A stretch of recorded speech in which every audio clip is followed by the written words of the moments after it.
ñëw nañ ci li nga xam ne moom moo di kon remise de laurier donc au concours général au banquier de l'excellence maanaam wàllum xam-xam danañ ko màggal démb foofule ca Grand Théâtre Doudou Ndiaye Coumba Rose nga xamante ni son excellence Bassirou Diomaye Diakhar Faye kon moo daal di woon jiite bi la xeexaw ngir sargal yooyu leen ndongo ñu jàpp nañoo gën a xarañ ci Sénégal ci wàllum njàng yëglekaay bi ñëw na ci sax université Iba Der Thiam boobee ci njàng mi un chantier non livré depuis plus de 10 ans fukki at ak nii ba tey këru barabu sàkkukaay xam-xam boobee ci daal di kaw yi ba tey daal di ñu koy livré nga wax ci pacte national de bonne gouvernance sursaut citoyen invite Diomaye à honorer sa signature ñoom tamit ñu ngi woo Diomaye mu rek daal di jëfe li nga xam ne moom moo di kon ab signature am ci wàllum lii di bonne gouvernance ndax bokk na ci lii tax Sénégal mën a jëm kanam. ñu wax ci dérive sur les réseaux sociaux Sonko promet le bâton aux fauteurs donc de trouble mi ngi noonu kon Sonko nee na mboolem ñiy def ay jéey ci wàllum mbaale jokk ci réseaux sociaux yi daal nañ jàpp ne du yomb ci ñoom éclatement des partis politiques donc dès la perte de pouvoir Sénégal au pays d'opportuniste mi ngi noonu kon Sénégal di réew moo xamante jàpp nañ ne dafa nekk réew opportuniste maanaam ñii di jiital parti politique daal seen intérêt rek moo leen tax a jóg ci ëpp ci ñoom. L'indépendant beneen yëglekaay ñëw ci kon concours général 2024 l'excellence récompensée mi ngi noonu bokk na ci ni mu ko fasile ci xëtam mu njëkk 112 distinctions décernées aux meilleurs élèves du Sénégal Zeynab Diène Samb lauréate du premier prix donc de mathématiques et de sciences physiques Amadou Bachir Touré lauréat du premier prix également géographie et premier prix d'histoire mi ngi noonu Diomaye magnifie la persévérance des lauréats et donc réaffirme que l'éducation est une priorité essentielle pour un Sénégal souverain juste et prospère noonu la ko xamle kon ginnaaw bi mu doon jiite li nga xam ne moom moo di xeexoo boobee ci démb ca Grand Théâtre Doudou Ndiaye Coumba Rose Yacine. l'info yéen kaay joxe information ba tey ci lu jëm ci enseignement des sciences et des mathématiques le diagnostic peu donc reluisant du chef de l'État notre pays a un besoin urgent de renforcer l'enseignement des sciences et des mathématiques afin d'accroître considérablement le nombre d'élèves dans les filières scientifiques kon jàpp ne daal wala ñu fexe rek ba daal di jéem a yokk bu baax a baax jàngalekat yi ci wàllum lii di rek njàng ci wàllum science di xarale yu yees yi ak xam-xam bu jëm ci wàllum science kon ak lii di mathématique loolu lépp bokk na ci lim jàpp ne daal dina mën a tax daal ñu mën a gën a rek fësal suñu jëmm te loolu il faut que rek élèves yi ñu yokk leen ci lim bu di mel ci ñuy gëstu ci wàllum njàngum science noonu la ko Bassirou Diomaye Diakhar Faye xamle cette régression inquiétante de candidature scientifique au baccalauréat doit impérativement s'arrêter pour éviter donc d'hypothéquer nos ambitions légitimes également de souveraineté alimentaire numérique technologique sécuritaire entre autres fexe ba ñiy jàng dinañu génne ci dépendance ñu am souveraineté ci wàllum xam-xam ci wàllum yenn jumtuwaay yoo xam ne war nañ ko mën a liggéeyal suñu bopp ci wàllum xarala ci wàllum lii di kon jamono ni mu dox ci wàllum technologie loolu lépp bokk na ci ba ci wàllum kaaraange naka lañ ci mën a tàggatee suñu ay doom ba nga xamante ni duñ ci mën a ñee kenn yëglekaay bi kon daal ci ñëw ci xëtamu njëkk ñëw ci amee Soham Camara mi nga xamante ni également yóbbu nañ ko ci mandat de dépôt Yacine. ñu dem ci témoin yëglekaay. témoin yëglekaay di témoigner kon concours général 2024 boobu neen le public écrase le privé ndax booy xool lim bu takku ci ñi nga xam nag ñoo ko am ñi ngi woon ci public bi l'édition 2024 du concours général consacre le retour en force de l'enseignement public. C'est ainsi que pour les classes de première sur les 55 lauréats les 48 proviennent du public et seulement 8 du privé. En terminale 37 des 45 lauréats sont du public et 8 seulement du privé kon maanaam ci juróom fukk ak juróomi lauréat yooyu ñeent fukk ak juróom-ñett yëpp ñu ngi jóge ci public bi ci juróom-ñett rek kon ñoo nekk ci privé ba bu dee ñi nekk ci classe su terminale également loolu classe première la bu dee classe terminale si fanweer ak juróom-ñaar ci ñeent fukk ak juróomi lauréat fanweer ak juróom-ñaar yëpp ci public bi la juróom-ñett tamit nekk ci privé bi ñun le président Faye décline sa vision de l'école de la souveraineté et débloque 410 millions pour rendre la fête belle génne na kon 400 410 millions ngir nag fête ba mu noonu mucc ayib lu ci mën di am moom daal jàpp ne école war nañu génne ci wàllum dépendance ñu am souveraineté de l'argent est une donc de l'argent est une pluie de cadeaux pour les 100 cracks maanaam jox nañ leen koppar ak lii di cadeau ci ñi nga xamante daal téeméer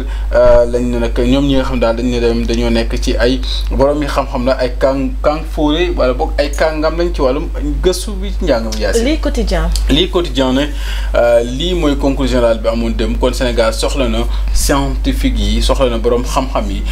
Zeynab Diène Samb ak Ahmadou Bachir Touré ñooy élèves yi gën a xarañ ci réew bu Sénégal ci atum 2024 bi mooy li concours général bi génne kon Zeynab Diène Samb ak Ahmadou Bachir Touré noonu lañ ko daal di fësalee ci jamono ji nga xam ne kon président la ko ñor mooy ñu def lii di matière scientifique yi acquisition de terrain de domaine national donc du domaine national autant pour moi les illégalités de la déclaration de patrimoine de Diomaye ñu jàpp ne am na ci loo xam ne daal dafa wóoroowut ak niñ ko gisee ci yëglekaay bi nga xam ne moom di li quotidien moo ko daal di xëy biri ci xëtam mu njëkk Yacine point actu ñëw ci kon Ousmane Sonko en marge donc du concours général le PM défend le voile à l'école et promet l'enfer aux dérives dans les réseaux sociaux maanaam mi ngi rek kon jàppal tànk ñi di tere parfois yu muuru ci njàng mi waaye nag jàpp na ne lu jëm ci kon lii di réseaux sociaux yi ñi nga xam dañ ciy def ay naka su dul noonu wala ay njombe mi ngi leen di kon dànkaafu moom mi nga xam te moom moo di kon premier ministre Ousmane Sonko la sortie du PM ressemble donc à un sévère avertissement adressé à l'imam Dramé mooy ne kon jàpp nañu imam Dramé bokk na ci ñooñu yi nga xamante ni ci seen bopp dañoo génn ci réseaux sociaux yi Sonko affirme l'intransigeance de l'État contre les dérives dans les réseaux sociaux au moment où le mandat de dépôt de Amathou Camara est acté. Nous n'accepterons plus pour n'importe quelle école l'interdiction du voile, prévient le Premier ministre. Le PM invite les médias à être plus regardants avec leurs invités mi ngi noonu bokk na ci kon ne médias yi nañu xool ni ñuy dalalee gan yi ak seen i kàddu nañ leen war a recadrer ba yenn kàddu yi du mën a génn ñu jàpp ne nag daal moom waxam ji daa ciblé ku mel ne Imam Dramé waaye tamit dëppoo ak jamono ji ñuy tegee loxo kii di Amathou Camara ba def ko ab mandat de dépôt Yacine. Les Échos yéenekaay ñëw également ci conclusion des assises nationales et recommandations de la CNRI jàppal ne kon lu jëm ci société civile bi mi ngi fàttali Diomaye ay engagement. Pourquoi le président de la République prend-il plus de 100 jours sans répondre à notre correspondance lu tax mu jël téeméeri fan ci toogagul ñetti weer te boobaak léegi tontoogul seen kon càkkuteef pourquoi les mots donc pacte et donc assise nationale semble terni semble omis du discours des nouvelles autorités alors qu'ils donc foisonnent dans leur message de la période donc préélectorale. Il avait pris l'engagement écrit de traduire les objectifs du pacte en plan d'action à réaliser dans le courant de la première année de son mandat. nee na da koo digge woon ne daal moom mandat mu njëkk dana jëfe loolee waaye dafa mel ne ab nopp ku tëx la daal di joxe ci lu nu mel recevant donc les lauréats du concours général après également la cérémonie bi nga xamante moom moo di cérémonie de remise des prix Ousmane Sonko sort la cravache Ousmane Sonko kon génne na cravache bi ci dérive yi am ci réseaux sociaux bi Yacine. Source A ñëw également ci non respect jusqu'ici du pacte national de bonne gouvernance démocratique repose par la donc proposé par la société civile. Président Bass inquiète donc mi ngi noonu loolu nag bokk ci li ñu doon wax sànq ci les Échos ñàkk sàmmanteeg lu jëm ci pacte national boobee ci wàllum bonne gouvernance ba tey mi ngi tendefal ne tànki gilem yéex na lool ci doxalin. Plainte contre Mamadou Ibra Kane Alassane Samba Diop pour abus de biens sociaux présumés concernant la gestion du groupe de presse E-Media mu ne kon le parquet activé jamono ji E-Media kon daal dafa mel ni dafa am lu di tuumaal ci nag lii di abus de donc sociaux présumés concernant gestion yore nag lii di kër googee mu mel ni kon daal am na ab plainte bu ca jëm ci ñaan ñi di Mamadou Ibra Kane ak Alassane Samba Diop loolu la yëglekaay bi daal di xam ne ci xëtam njëkk Yacine. Walf Quotidien yëglekaay bu Walfadjri bi ñëw ci souveraineté économique prix bloc distorsion de concurrence les germes d'une désindustrialisation mu mel ne kon jëm ci wàllum kon lii di wàllum moom suñu bopp ci wàllum koom-koom ak njëg yi ñu war a mën a bloqué en tout cas ci wàllum concurrence bi naka noonu ñu mel ne kon daal dafa mel ne dañu nekk ci lii di rek jëmbat wàllum jële fi ay industrie maanaam désindustrialisation le privé se perd dans la stratégie de l'État mu mel ne kon privé bi mi ngi réer ci pexey nguur gi di état bu Sénégal arrêt de la subvention allouée par l'État Diomaye compte coupe les vivres à l'UMS Union des magistrats du Sénégal mu mel ne kon am na lu ñu fell ci ñoom Yacine. Le quotidien yëglekaay Madiambal Diagne ñëw ci lu jëm ci également information yu am solo yëglekaay boobee di le quotidien ñëw ci lii tamit di wàllum le quotidien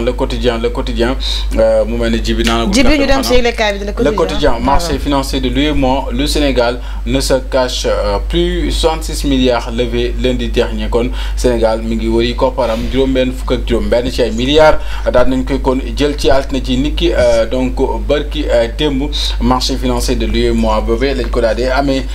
pacte de bonne gouvernance bi ñu ngi ko fàttali ba tey Diomaye wax société civile ne ko bul fàtte yaa fi waxoon del si waatal si say kaddu jëfee ko yëglekaay bi loolu biral ci xëtam mu njëkk. L'Observateur observé lu jëm ci enquête sur les salaires de nos dirigeants révélation sur le traitement et les avantages des membres du gouvernement président d'institutions députés directeurs généraux kon mu mel ne enquête nañ nag ci salaire yu ñenn ci njiitalu yenn kuréel yooyu ñu lim sànq yëglekaay bi di donc l'Observateur ñëw également ci li nga xam ne moom soxal sécurité routière il faut y aller de manière impitoyable loolu di nag bañ ci am yërmande kii di docteur Makhtar Faye jiite prévention routière moo ko xam ne ginnaaw l'accident yu bëri ñu nemmeeku jamono ji lee Mohamed Dia économiste la xam-xam wàlla màcc ci wàllum koom-koom nee na réew mi dafa nekk nag ci guuta le pays est dans une impasse éclairage sur les 66 milliards levés dans le marché de l'UEMOA et l'engagement de la dette yëglekaay bi moo ko xam ne ci xëtam mu njëkk Yacine ñu daal di dem Direct News def direct kon ci yëglekaay boobee ñëw ci kon réseau d'Orange défectueux connexion internet perturbée le silence intrigant de l'ARTP ARTP di agence bi ñu dénk wàllum régulation des télévisions ak li nga xam ne télécommunication ak poste jàppal ne kon am na ab daal tekkaaral bu mu def ci jamono ji nga xam ne Orange booy woote sax woo sa soxna sax tem doo ko jot wala booy woo sa coro doo ko jot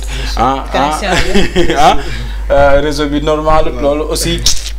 doy waar consommateurs yi ñoo koy vivre jamono ji depuis des semaines les Sénégalais ont des problèmes avec leur internet fixe et mobile de nombreux Sénégalais dénoncent la qualité du service qui leur est offert et rappellent que le mois de mai passé une partie des Sénégalais s'est retrouvée sans internet une situation qui avait impacté plusieurs entreprises et clients. Orange Sénégal s'en sort toujours avec sa sempiternelle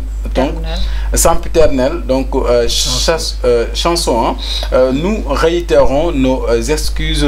aux usagers pour la gêne occasionnée. Chaque jour que loolu la ñuy wax. ñi ngi jéggul daal ñoom en tout cas ci lu nu mel l'ARTP dont l'une des missions est de veiller à ce que le service universel soit assuré au bénéfice des utilisateurs brille par son mutisme face aux préjudiciaires da ngeen wax lu leen neex rek da leen mucc askan wi rek Orange moom ak waa Sonatel dañuy dund ci kaw askan wi rek.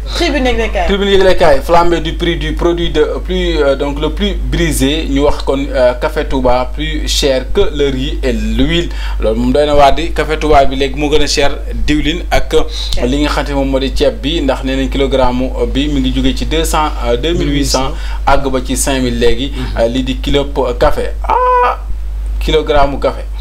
Pour justifier la hausse, les vendeurs parlent de la provenance de la graine telle que la Côte d'Ivoire et la Guinée-Bissau foofee la café gi jógee kon moo tax kilo café gi daa dee yokk ba jégg dayo kon man dinaa commencer dem jaay ji café les vendeurs obligés de diminuer la quantité moo tax daanaka buñ lay xelil toq kaas lañ lay daal di xelil ndax nee nañ café gi dafa cher. Insulte sur les réseaux sociaux le premier ministre Sonko menace encore la presse. Ahmed Suzanne Camara envoyé en prison par le juge du 3e cabinet daan nañ ko yóbbu kon ca kaso ba détournement présumé de deniers publics Ndem Dian porte-parole d'Aïda Mbodj arrêté mi ngi noonu donc bokk na ci il est membre de la conférence des leaders de la coalition Diomaye Président un scandale sur fond de de ristourne portant sur la somme de 250 millions de francs CFA, donc détournement présumé de dernier public Ndem Dieng, porte-parole d'Aïda Mbodj, arrêté kon Ndem Dieng dañ ko tek loxo jamono ji ne Yacine. L'évidence. L'évidence sénégalais, nous avons une polémique autour d'un éventuel parlement maire de Dagana ou la recherche éternelle de riz. Nous avons également une polémique autour d'un éventuel ralliement. Nous avons un ralliement, bon moi tout dal, mom lañu xawa xegn maire bu Dagana wala bok day wër dal li nga xamante mom di ciep mom mi di Omar Sarr da mel ne won nañ bëggon na dem waye gaay bay opposition du nouveau régime Bougane le mérite d'un sauveur de la première heure mi ngi noonu fi nekk daal Bougane moom temps yi moom mooy caw sa xiir moom mooy diw mooy bomb Bougane ay bomb ñu daal dem peuple sur financement de 311 milliards de francs CFA, le FMI demande des explications sur les eurobonds de 450 milliards de francs CFA. Nous avons dit que eurobonds de 450 milliards de francs CFA. Les partenaires du Sénégal ont rappelé que le pays s'est retrouvé avec un tel excédent de fonds qu'il n'avait en principe même pas besoin de lever. Le dernier eurobond de 450 milliards de francs CFA. Le déficit budgétaire est de 839 milliards de francs CFA sous autorisation de crédit en 12 mois, alors que le nouveau régime a déjà emprunté 1150 milliards de francs CFA en 3 mois, encore 66 milliards de francs CFA. L'encours de la dette est de 1473 milliards de francs CFA. Le budget sans la dette est de 5533 milliards de francs CFA. Le peuple Libération. Yoti Kafountine, retour sur l'arrestation du présumé meurtrier Dawa Cissé et auteur de plusieurs agressions aux tentatives d'assassinat sur des femmes. Dans les secrets de l'enquête, une enquête cernée par la section de recherche de Ziguinchor, Daoud Diallo a commencé à sévir en janvier 2024. Toutes ces présumées victimes trouvées en plein sommeil ont reçu des coups de bâton sur la tête. Le mis en cause a semé donc la terreur pour voler des téléphones portables qu'il vendait à des prostituées. Aucune victime n'a subi des services sexuels, des services sexuels. Tué devant ses enfants à coups de bâton, son téléphone portable volé. Aussi est monté est morte suite à un traumatisme ouvert crânio-encéphalique. Une agression en pleine nuit. Ce que a Diassi des Sambou, F Diallo, Assisi, des Mani, F Dambo et Mbadji ont donc dit aux gendarmes en sanglot, Daoud Diallo avoue l'assassinat d'Awassisi, les autres agressions et se présente comme un voleur de téléphone. Son épouse l'accable devant les gendarmes. Mi ngi nii kon daal ñëw nañ ci Kafountine bi nga xam daal dañ leen koy dañu fa jàpp benn jëm boo xamante ni yàgg naa def ay jéem ay jéya ba faat fa ku ñuy wax Awa Cissé nga xamanteni do téléphone am la bëggoon a yóbbu ba mujjee faatu ba mu ko dóoree ci bopp ba gis nañ ne tamit yàgg nay def lu ni mel ci ay jigéen moom daal liggéeyam yëpp mooy sàcc téléphone waaye mujj na ci loxoy buur na buur def liggéeyam nag ci li ko war ndax nag wax dëgg yàlla nit liggéey ñàkk ba jënd téléphone am nga bëgg koo sàcc moom xel ak xalaat nangu ko. tàggat yaram lañ koy dal keppee ak West Ham s'attaque à Boulaye Dia yëglekaay bi ñëw ci lu ni mel après Lazio donc Bologne ak lii di kon sama bët yi gisul bu baax de dimbali leen ma. dama jege écran bi voilà ñu noonu ñu daal di jàll ci làmb ji. ñu dem ci suñu lamb ñu wax ci li nga xam te moom moo soxal VIP daal di wax hiérarchie et recomposition dans l'arène Modou Lo Tapha Tine Lac 2 Balla Eumeu D2 B52 Gris Gouye Gui relégué mi ngi noonu lamb ji kon fësal na ko Modou Lo Tapha Tine Lac 2 Balla Eumeu D2 B52 Gris waa D1 ak D2 donc D2 bi mooy xanaa division 1 la. Modou Lo Tapha Tine Lac 2 Balla Gaye 2 Eumeu Sène maanaam ni ñu defee recomposition arène bi. classement bi daal ci VIP. deuxième yi mooy B52 Gris Gouye Gui ñoom daal feneen dañ leen a relégué kon ñii ñoo ne ca kaw Modou Lo Tapha Tine Lac 2 Balla ak Eumeu. ci donc hiérarchie bi ak recomposition bu làmb ji. gisuma la si de. waaw ah. gisuma la si de kan man ngay bëre bu mbaal may seetaan rek.